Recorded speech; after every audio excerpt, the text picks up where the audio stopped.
Education बहुत ही ज़्यादा लोग अवेयर नहीं है, सेक्सुअल हेल्थ एजुकेशन बहुत ही ज़्यादा स्प्रेड नहीं है, and they used to get tensed about this जब फर्स्ट टाइम वो लोग पीरियड्स को एक्सपीरियंस करते हैं। फर्स्ट थिंग इज कि यहाँ पे ना पेरेंट्स का रोल बहुत इंपॉर्टेंट है during the puberty. The first time female को जो पीरियड आता है that is called menarche first time period आना। तब उस समय पीरियड आता है तो एक मदर को पहले से अपने बच्चे को काउंसिल करके रखना चाहिए कि now your age is coming near the puberty और मेनार्के, जो कि अभी 11 to 15 इयर्स के बीच है। What are the causes like which leads to irregular periods? Irregular periods के कई सारे कॉज है। लाइक सबसे most one of the leading cause जो होता है वो पीसीओएस है। सेकंड है कि थायराइड डिसऑर्डर्स के कारण भी होते हैं, क्योंकि थायराइड हार्मोन्स है, वो भी हार्मोन है जो हमारे मेंस्ट्रुअल साइकिल को अफेक्ट करता है, तो होता है। और भी है प्रोलैक्टिन हार्मोन है, काफी सारे हार्मोन्स है, वो उसका फ्लक्चुएशंस होता है तो होता है। Women need to have a period every month. This is a myth or a reality? No, it should be reality. A woman should have period in every month. It may vary since 24 to 38 days.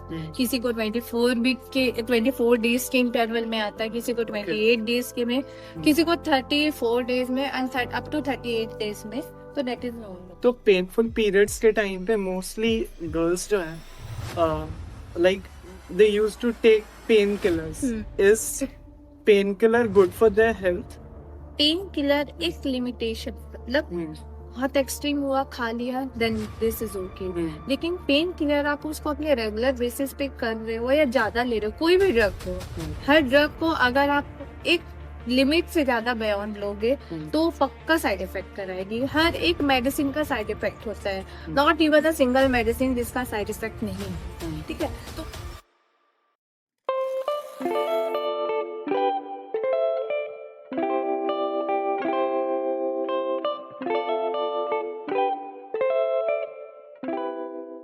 The hustler show के health and wellness podcast series में आपका स्वागत है।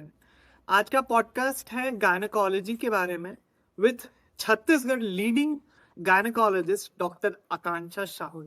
तो आज के इस podcast में गायनेकोलॉजी रिलेटेड, गायनेकोलॉजी के प्रॉब्लम्स, गायनेकोलॉजी के इश्यूज पूरी सॉल्व होने वाली है with doctor Akanksha Sahu on THS। And as usual, the Hustler Show brings something new, something interesting, and something special through a one-on-one podcast in this YouTube channel. और अगर इस podcast episode की वजह से आपको कुछ भी सीखने को मिला हो तो make sure that you subscribe to this channel and मिलते हैं आकांक्षा साहू मैम से द हसलर शो पे। Welcome to the hustler show Akanksha Sahu ma'am, कैसे हो? Thank you so much for inviting me. I am good as usual. Okay, thank you so much for coming all the way from Raipur.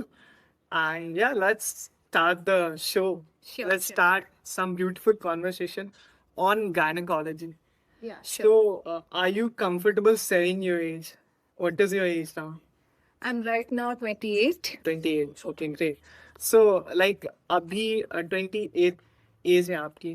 So, what are the changes जो आपने एक certain period time के बाद आपने observe करा है?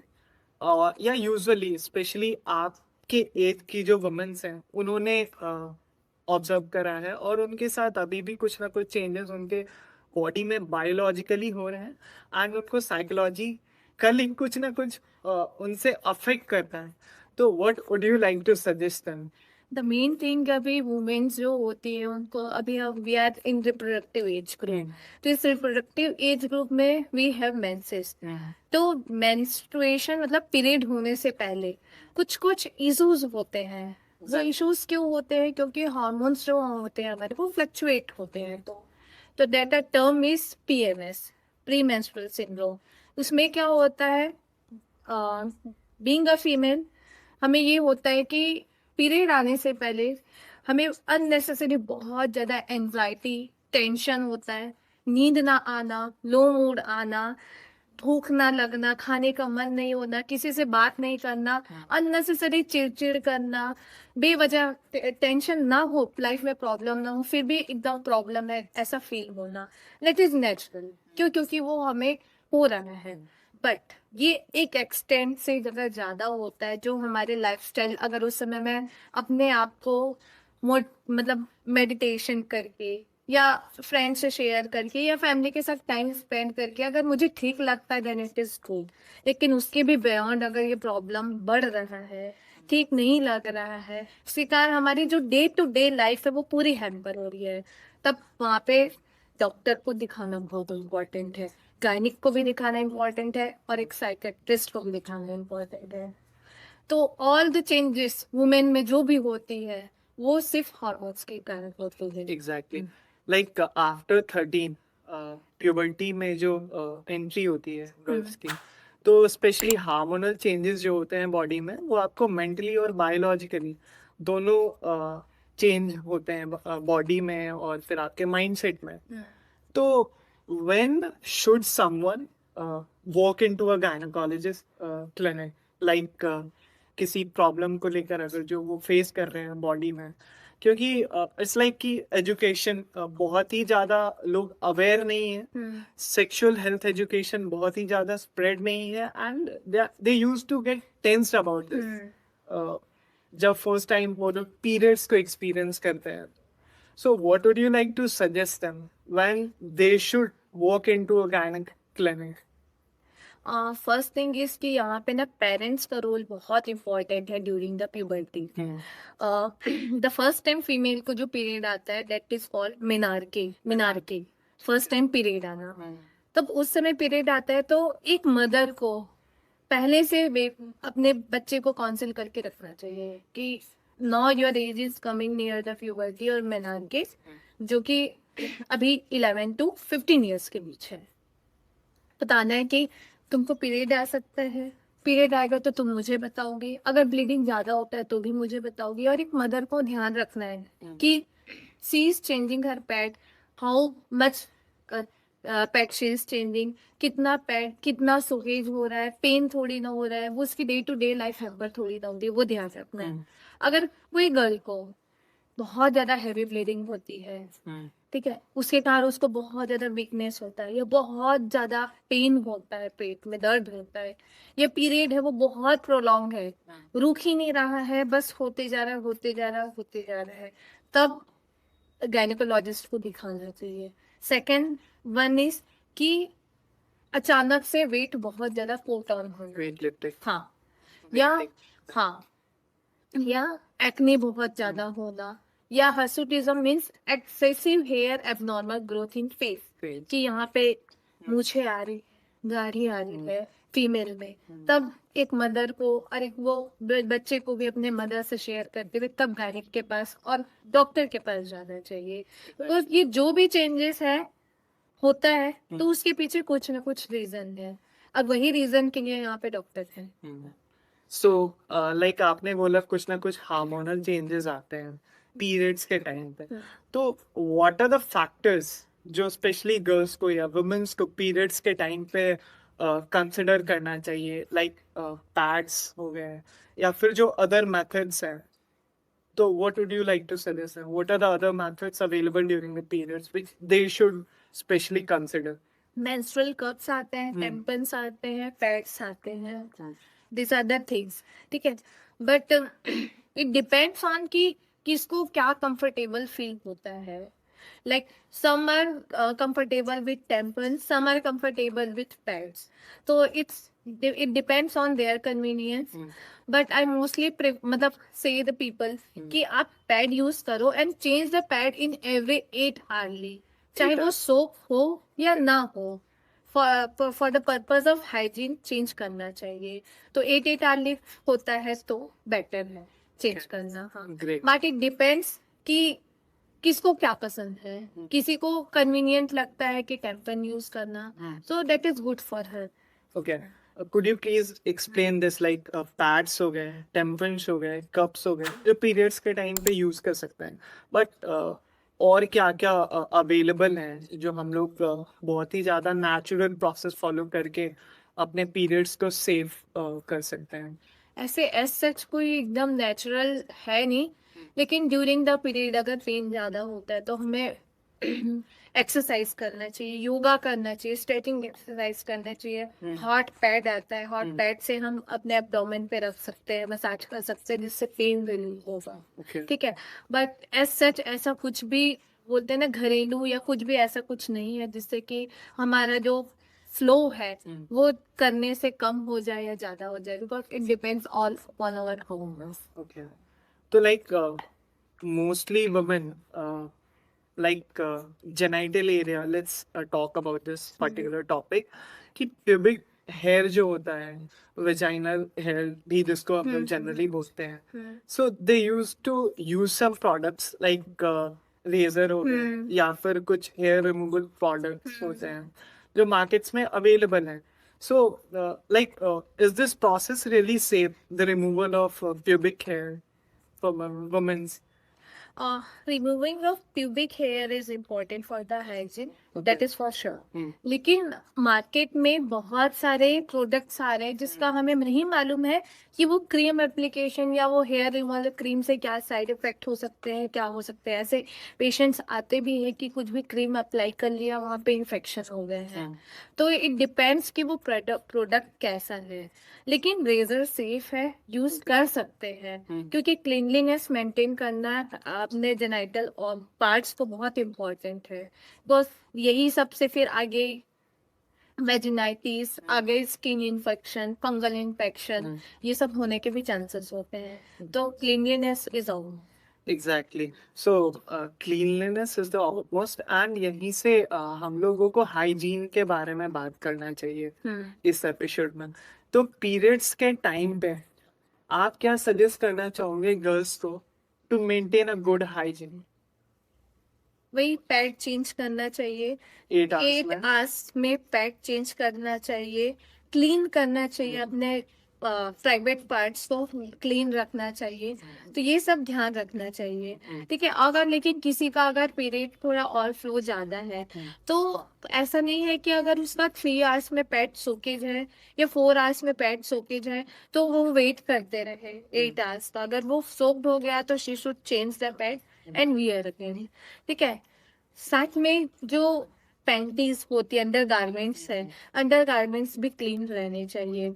और like अभी के जनरेशन ठंडी के दिन होता है, ठंडी है, नहाते भी हैं, तो ये सब क्लीनलीनेस ध्यान रखना है। You should change your under garments. अगर अंडर गारमेंट्स में पुराने हो जाते हैं, एक लाइक 6 मंथ्स हो जाते हैं, तो चेंज न्यू यूज करें।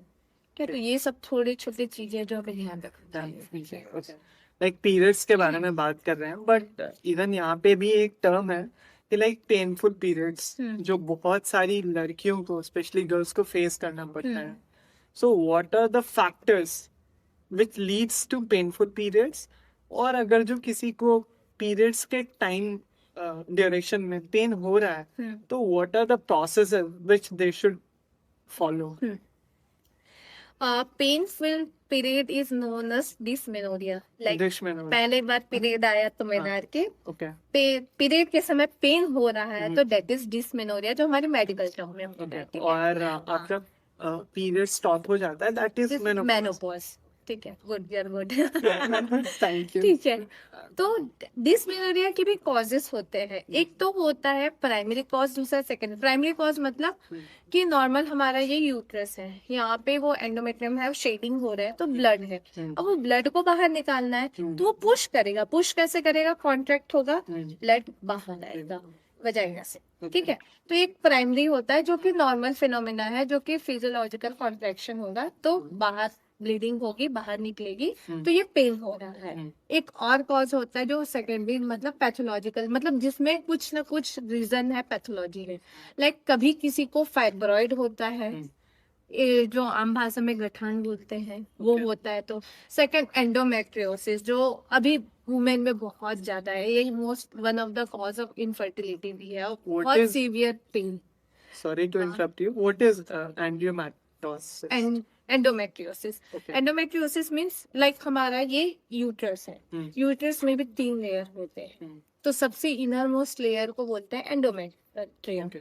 तो वही लेयर है वो अदर देन यूट्रस भी बाकी जगह भी रहे, लाइक ओवरीज में रहे, ठीक है, और कहीं भी पार्ट्स में रहे अदर देन यूट्रस, तो उसको हम एंडोमेट्रियोसिस बोलते हैं। तो वो कहीं भी जाएगा तो वो इंफ्लामेटरी मीडिएटर्स बाहर निकालते, सिक्रीट करता है, जिसके कारण हर जगह चिपकना, अधेशन होता है, बहुत पेन होता है।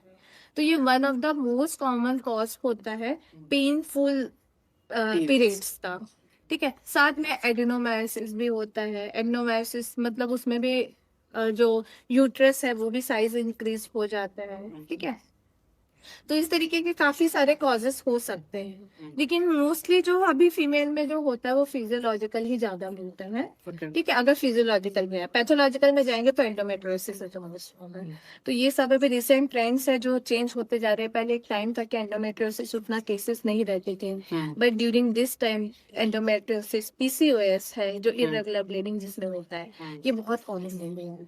Please explain this term for our audience. PCOS, PCOS. हाँ, पॉलीसिस्टिक ओवेरियन सिंड्रोम, जिसे हम पीसीओएस बोलते हैं। पीसीओएस में क्या होता है कि एक फीमेल है, उसको इरेगुलर पीरियड्स आते हैं है, और ब्लीडिंग है वो हैवी भी हो सकती है, वेट पुट ऑन होता है, और हर में एक्ने आते हैं, हेयर्स ग्रोथ होता है। लाइक बीच में एक बार देखा होगा कि एक रिजल्ट निकला था, हाँ, एक टॉपर यूपी 10, की हाँ टॉपर। हाँ, तो उसकी फेसेस जो थी वो वैसी थी कि पीसीओएस विद द हर्सिटोज टाइप का। ठीक है, तो ये सब प्रॉब्लम होती है जो कि अभी क्यों ये हो रही है, क्योंकि हमारी लाइफस्टाइल है ना जो बहुत ही खराब है। क्योंकि हम इतना स्ट्रेसफुल, अभी इतना स्ट्रेस लेना, स्लीप साइकिल हमारी पूरी डिस्टर्ब है, अभी जेंजीस की तो और डिस्टर्ब है। तो यही सब चीजें हैं, और हमारी जो मेन है कि फूड, कि now we are not taking कि एक अच्छा घर का खाना, घर का टिफिन खाना, लंच डिनर प्रॉपर हमारा नहीं होता है। शाम को पास्ता खा लिया, मंचूरियन खा लिया, पिज्जा खा लिया।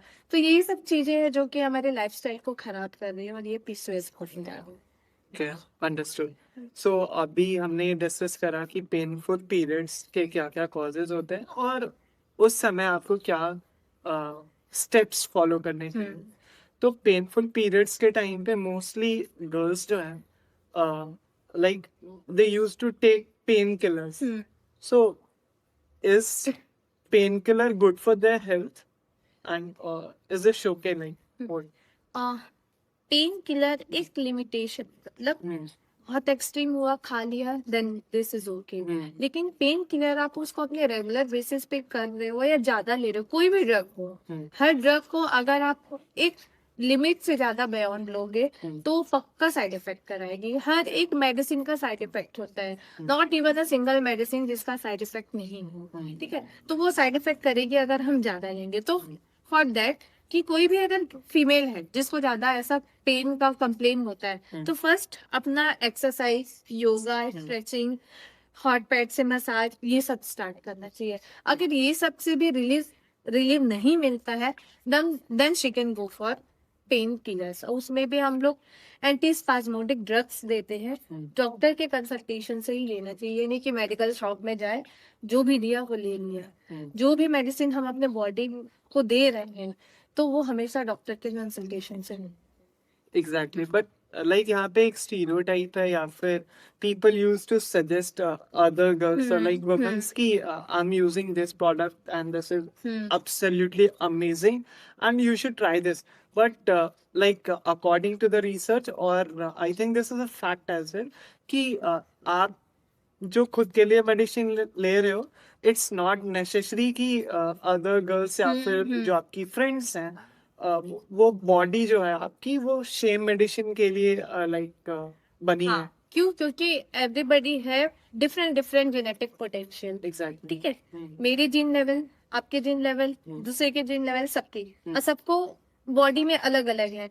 हो सकता है आपको डस्ट से एलर्जी हो सकता है मुझे फ्यूम से एलर्जी हो सकता है किसी को ब्रिंजल से एलर्जी हो, ब्रिंजल से भी होता है, हो सकता है किसी को कोई दवाई है स्पेशली उसी से एलर्जी हो। तो सबका डिफरेंट डिफरेंट होता है। तो ये नहीं कि सामने वाले पर्सन को अच्छा इससे रिलीफ मिल गया तो मैं भी ले लूँ।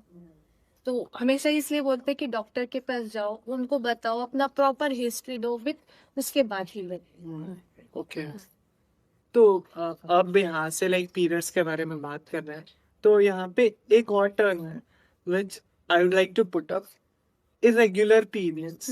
तो what are the causes like which leads to irregular period, and क्या क्या हम लोग प्रोसेस फॉलो कर सकते हैं या फिर स्टेप्स ले सकते हैं जिसके वजह से इरेगुलर पीरियड्स जैसी प्रॉब्लम्स हमें आगे फेस ना करना पड़े। इरेगुलर पीरियड्स के कई सारे कॉजेस है। लाइक सबसे most one of the leading cause जो होता है वो पीसीओएस है। सेकंड है कि थायराइड डिसऑर्डर्स के कारण भी होते हैं, क्योंकि थायराइड हार्मोन्स है, वो भी हार्मोन है जो हमारे मेंस्ट्रुअल साइकिल को अफेक्ट करता है, तो होता है। और भी है प्रोलैक्टिन हार्मोन है, काफी सारे हॉर्मोन्स है, वो उसका फ्लक्चुएशंस होता है तो होता है। तो ये सब हमें जानना चाहिए। तो मोस्ट कॉमन जो होता है जो पीसीओएस के बारे में मैं शॉर्ट ब्रीफ तो मैंने बता दिया है कि क्यों, क्योंकि ये हमारे मेन लाइफस्टाइल हैम्पर हुई है उसके वजह से है। तो किसी भी वुमेन को अगर इरेगुलर पीरियड है तो फर्स्ट वन की जाके डॉक्टर से पहले अपना दिखाए और जो भी अपना डायग्नोसिस है वो अपना ले।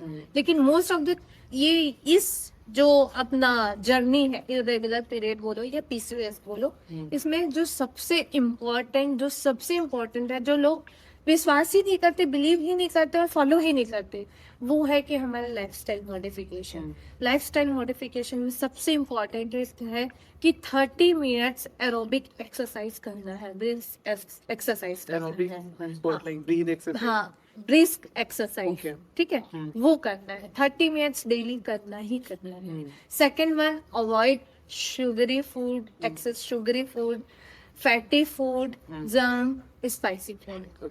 Third one, proper you should have 8 hours sleep. जो होता है ना 11 to 7, 6, वो एक स्लीप होना चाहिए, क्योंकि हमारे हार्मोन्स जो होते हैं ना उसके भी एक टाइम रहता है, सर्काडियन साइकिल जिसे बोलते हैं, सिक्रीट होने के, प्रॉपर मेंटेन होने के, वो होना बहुत इम्पोर्टेंट है। Fourth one, good food, salads, fruits, sprouts, ये सब होना चाहिए।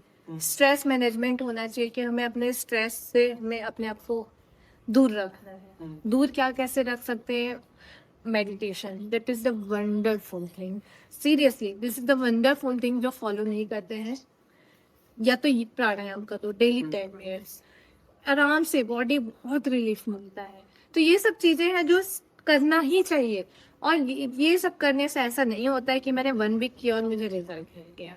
ये इस जर्नी के लिए एटलीस्ट यू शुड हैव एक पेशेंस होना चाहिए कि मुझे 4 to 6 मंथ ये करना है, तब जाके मुझे रिजल्ट मिलेगा। और मोस्टली जो वेट लूज करता है ना, उसको आराम से फिर क्योंकि हम क्या होता है, वेट पुट ऑन, जहाँ वेट पुट ऑन होता है फैट्स आते हैं, फैट्स जो सिक्रीट करता है एस्ट्रोजन हार्मोन्स, तो उसके कारण और गड़बड़ होती है। तो हम वेट लूज करते तो सारी चीजें नॉर्मल होने लग जाती है।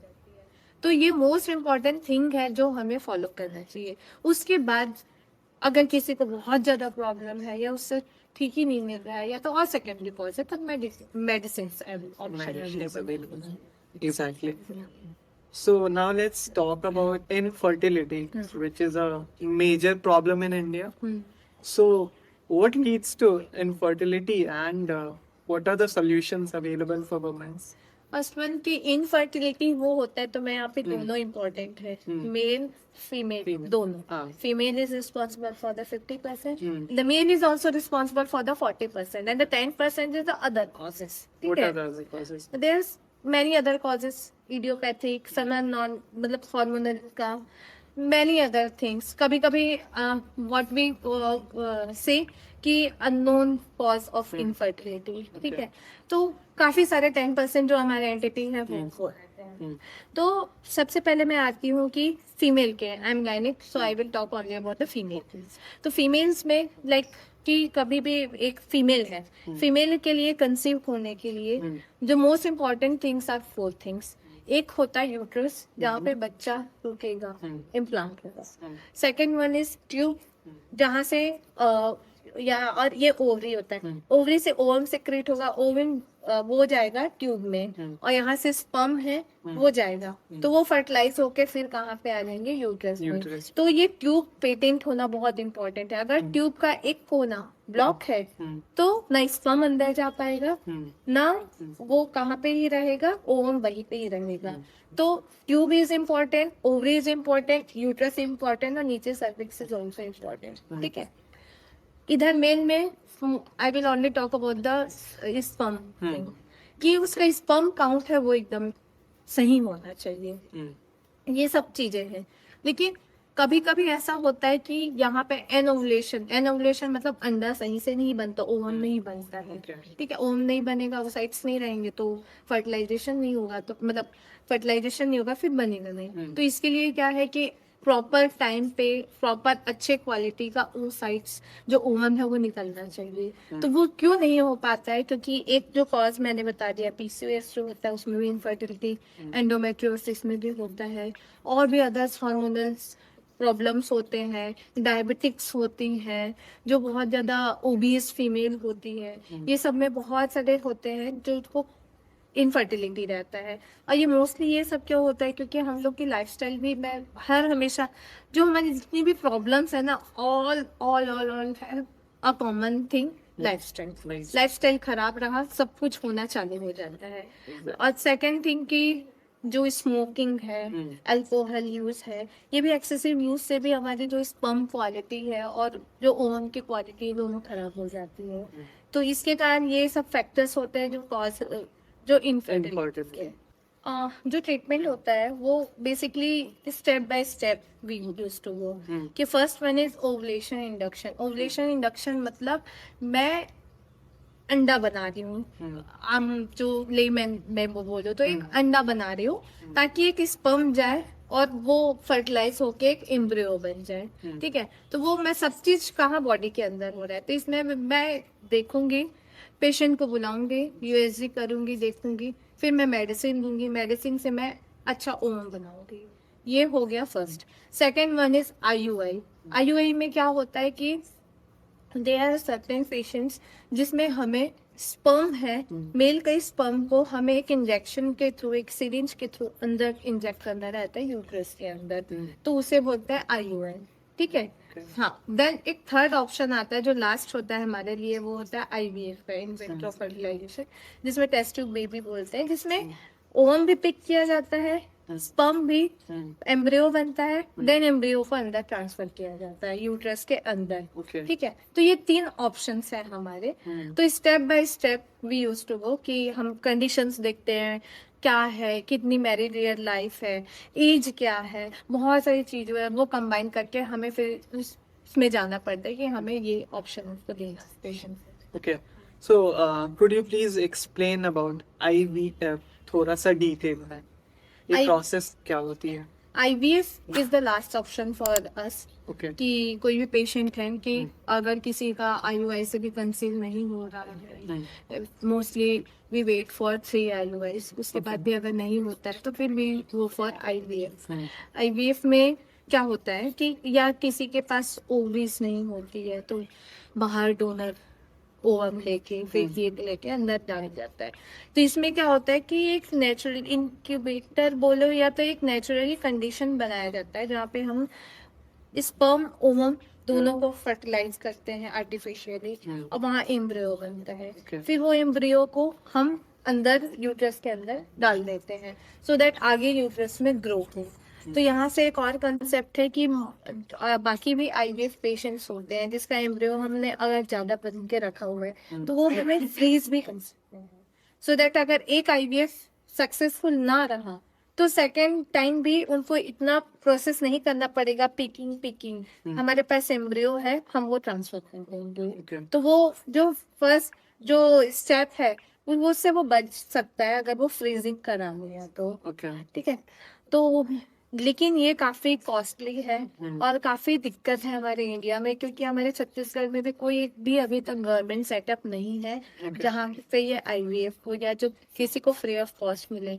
कि एक आईवीएफ कराने में पूरा प्रेगनेंसी, आईवीएफ, पूरे मेडिकेशन, हर चीज करने में at least you should have 5 to 7 lakh. हाँ, तो उतना मोस्ट ऑफ द पेशेंट जो पुअर होते हैं वो अफोर्ड नहीं कर पाते। Okay, so like as a gynecologist, आपके पास जब पेशेंट्स आते हैं with these kinds of problem, so उनका परसेप्शन क्या होता है, क्या माइंडसेट होती है? परसेप्शन तो यही रहता है कि बस कैसे भी करके बच्चा करा दो हमारा। Okay. बस यही रहता है, बस कैसे भी करा। सच में बहुत हाँ. बहुत बुरा भी लगता है कि कई कपल ऐसे भी होते हैं कि हम ऑप्शन देती थी आपका ये पॉसिबल नहीं हो सकता, ये है नहीं, आपको डायरेक्ट आईवीएफ चाहिए, रिसेंटली एक कपल था जिसे काउंसिल कर रहे थे, दोनों रोने लगते हैं, तो बहुत बुरा लगता है ये सब। बीइंग अ डॉक्टर ये सब इमोशनली हैंडल करना इज ऑल्सो वेरी टफ। तो उनका बस यही रहता है कि बस कैसे भी करके कहीं से भी हो के कंसीव हो जाए।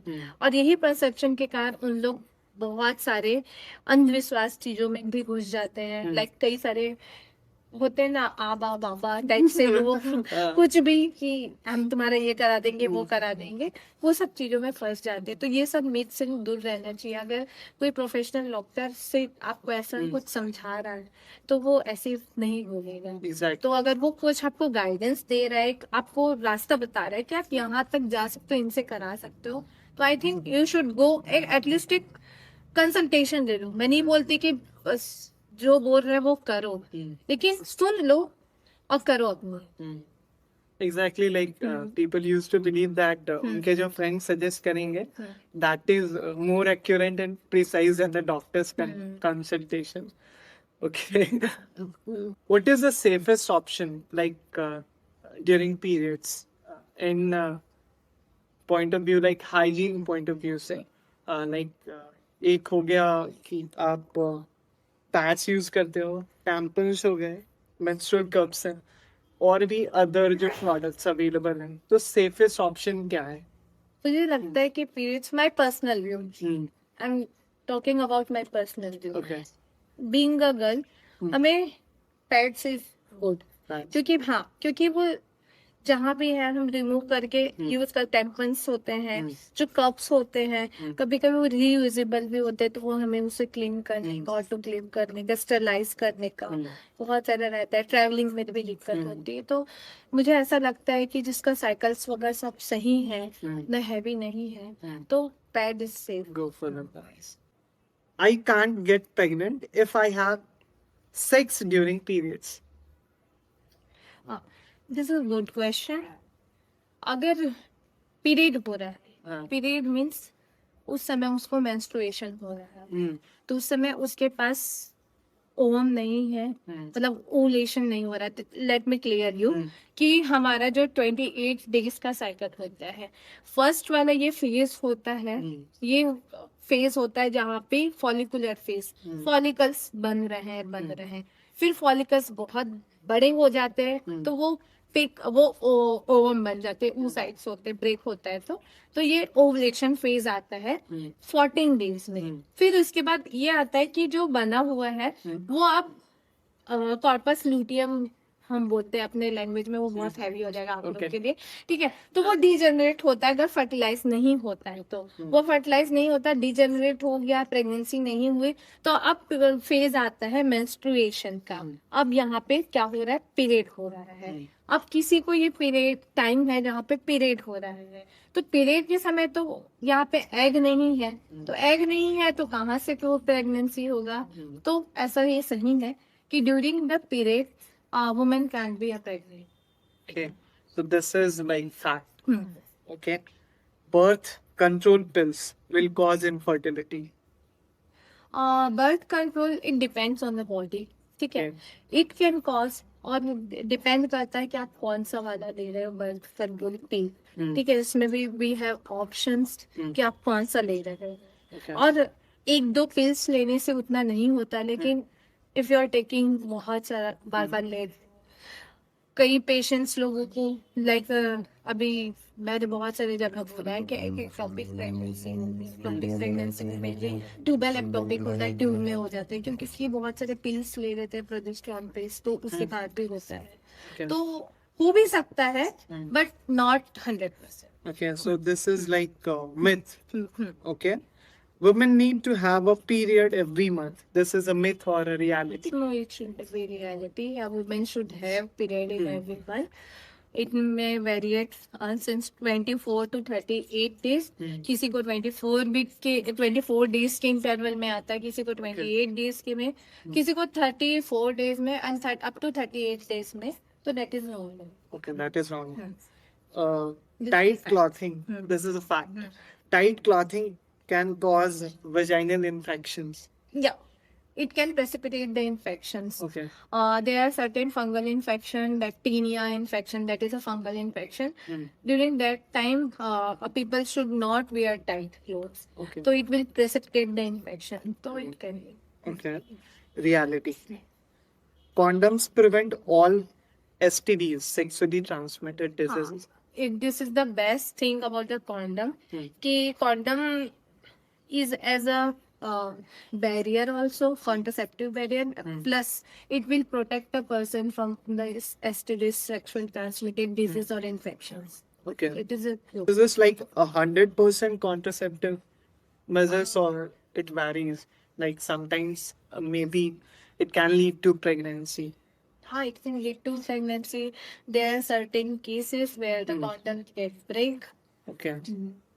सो मैम मोस्टली लाइक अभी का जो लाइफस्टाइल के बारे में हम लोग डिस्कस कर रहे थे, तो अभी का लाइफस्टाइल ऐसा हो चुका है कि आप 30 के पहले आप अपनी लाइफ में बहुत ही ज्यादा सेटल नहीं हो पाते, जिसके वजह से लाइक मैरिज में हमारा डिले होता है and which leads to like pregnancy में इश्यूज होते हैं. So what are the best time for pregnancy, like what would you like to say about that? Pregnancy के लिए बेस्ट टाइम इज 22 to 24 से 30 तक का. 30. हाँ, and the best thing is कि 24 to 28 का पीरियड जो होता है that is the best period.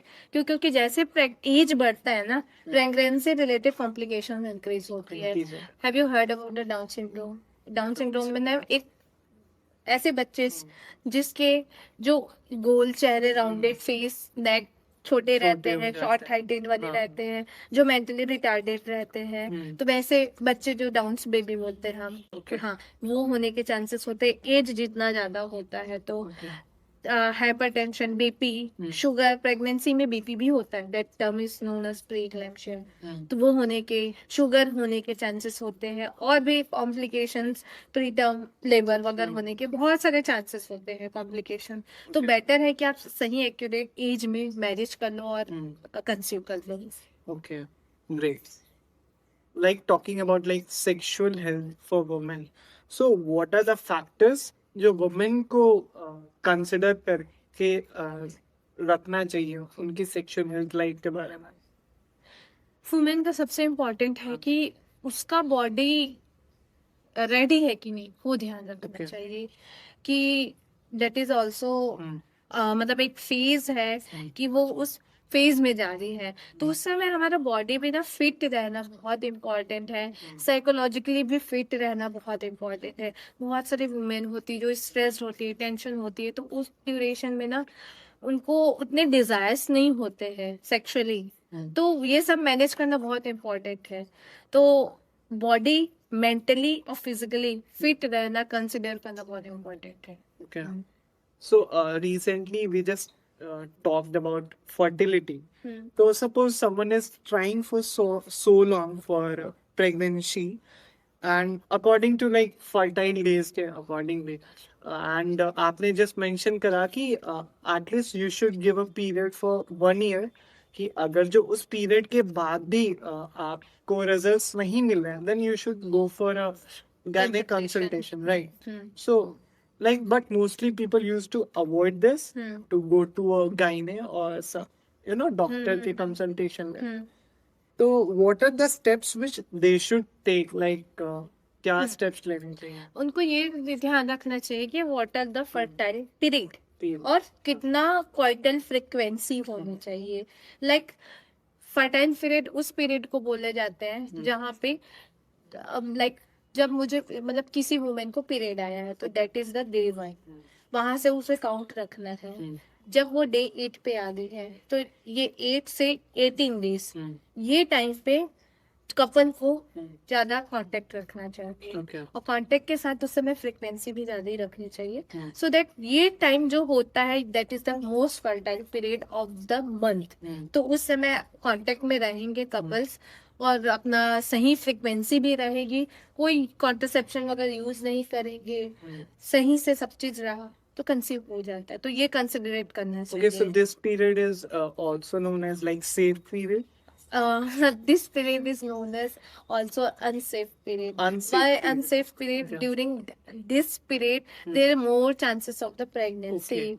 So the unmarried couples, they don't want a pregnancy, so that is an unsafe period for them. And what is safe period? Safe period beyond this. Okay. हाँ. Okay. अभी recently आपने menarche के बारे में discuss करा था and menarche is basically जब आपका पीरियड स्टार्ट हो Start.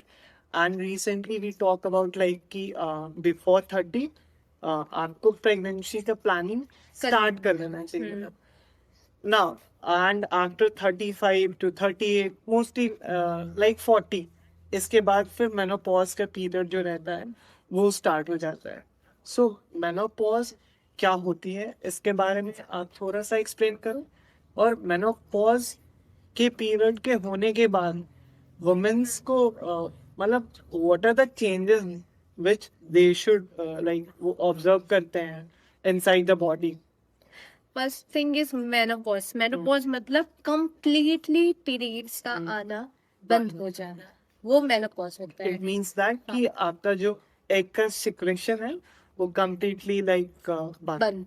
ओके ठीक है. हार्मोन्स होते हैं वो भी डाउन होना चालू हो जाता Okay. है. ठीक है. तो वो पीरियड होता है. अब इस समय क्या हो रहा है, हार्मोन्स हो रहे हैं डाउन. मोस्ट जो इम्पोर्टेंट हार्मोन होता है जो हमारे एक वुमेन को ब्यूटीफुल बना के रखता है, दैट इज एस्ट्रोजन, जो हमें सब चीज में हमारा बॉडी मेंटेन रखा है. अब वो एस्ट्रोजन हो रहा है डाउन. डाउन हो रहा है तो फिर अब मेनोपॉज के समय डाउन हो गया है, तो अब इस डाउन होता है तो वुमेन को कंप्लेन होना चालू हो जाता है. वो क्या कंप्लेन होता है कि बहुत ड्राइनेस कंप्लेन करती है, गर्मी लगता है, फ्लशिंग होता है, मूड चेंजेस होते हैं. ऑस्टियोपोरोसिस मतलब बोन का जो ग्रोथ है वो एस्ट्रोजन मेंटेन रखता है. तो एस्ट्रोजन कम है तो ये साथ में हार्ट अटैक होने के चांसेस, एमआई मायोकार्डियल इंफेक्शंस जो होते हैं वो होने के चांसेस ज्यादा होते हैं. तो ये मेनोपॉज ट्रांजिशन टाइम में जब ये होता है, ये मोस्टली अभी 45 to 50 इयर्स के बीच में हो जाता है. तो ड्यूरिंग दिस पीरियड हमें एज अ फैमिली ध्यान रखना है कि वुमेन का कि अगर इस पीरियड में है, अगर उनको ज्यादा चिड़चिड़पन लग रहा है या ज्यादा उनके अंदर ऐसे चेंजेस आ रहे हैं, तो we should take care of her emotionally और फिजिकली, हर तरीके से. एग्जैक्टली लाइक प्री प्रेगनेंसी में आपको ऑब्वियसली ध्यान देना पड़ता है बहुत सारी चीजों का but when it comes to like post pregnancy तो उस टाइम फ्रेम में हमें क्या क्या पॉइंट्स या फिर क्या क्या प्रोसेसेस को फॉलो करना चाहिए पोस्ट प्रेगनेंसी मतलब क्योंकि आफ्टर दिस पीरियड अगेन आपका जो हार्मोनल बैलेंस है वो स्टार्ट हो जाता है, एस्ट्रोजन का सिक्रेशन हो जाता है स्टार्ट, तो फिर से वो जो मूड स्विंग्स हो गए या फिर हार्मोनल चेंजेस की वजह से जो भी that called postpartum psychosis. Okay. मतलब आफ्टर द डिलीवरी जो वुमेन है उसको चिड़चिड़पन लगना या मेंटली डिस्टर्ब होना, कुछ साइकेट्रिक इश्यूज आना, तो उसे हम पोस्टपार्टम साइकोसिस बोलते हैं. इसलिए बोलते हैं कि वुमेन को जो भी डिलीवर की है एक केयर मिलना बहुत इम्पोर्टेंट है, एक इमोशनल सपोर्ट मिलना बहुत इम्पोर्टेंट है पूरे फैमिली, हस्बैंड, सबसे. तो वही चीज है वो वुमेन को स्ट्रांग बना के रखती है. साथ में उस समय जो बॉडी है वो बॉडी भी एक पूरे प्रेगनेंसी 9 मंथ का चेंज होता है जिसमें हर तरीके के हमारी बॉडी में चेंजेस आती है.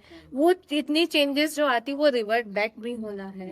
तो रिवर्ट बैक होने वाले फेज में कभी हो सकता है उस समय हमेशा ध्यान रखना चाहिए अपने ब्रेस्ट का. क्योंकि आप फीडिंग करते हो, कभी कभी फीडिंग एडिक्वेट नहीं हो पाता है, आप सही से नहीं करा पाते हो या मिल्क का सिक्रेशन ज्यादा होता है तो ब्रेस्ट में भी इंगॉजमेंट, इन्फेक्शन होने के चांसेस होते हैं, पेन होता है, फीवर आ जाता है.